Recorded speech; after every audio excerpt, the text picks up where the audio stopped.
ఇప్పుడు అప్పుల పాలయ్యారు, జీవితాంతం అప్పుల పాలవుతారని ఏమైనా గ్యారంటీ ఉందా? ఎంతో మంది అప్పుల పాలైన వాళ్ళు తర్వాత కుబేర్లు అవ్వలేదా? ఓలడంత మంది ఉన్నారు అయిన వాళ్ళు. ఈ రోజు కుబేర్లు అయిన వాళ్ళు రేపొద్దున అడుక్కు తింటూ పోలేదా? తిండి లేకుండా అయిపోలేదా?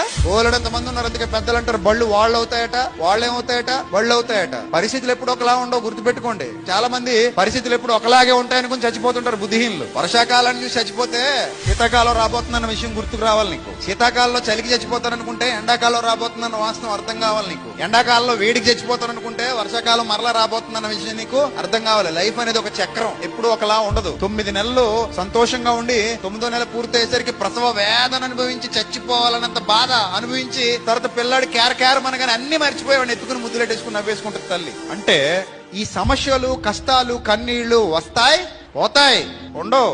ఏ కష్టం శాశ్వత కాలం ఉండదు, ఏ శ్రమ శాశ్వత కాలం ఉండదు, ఏ బాధ శాశ్వత కాలం ఉండదు.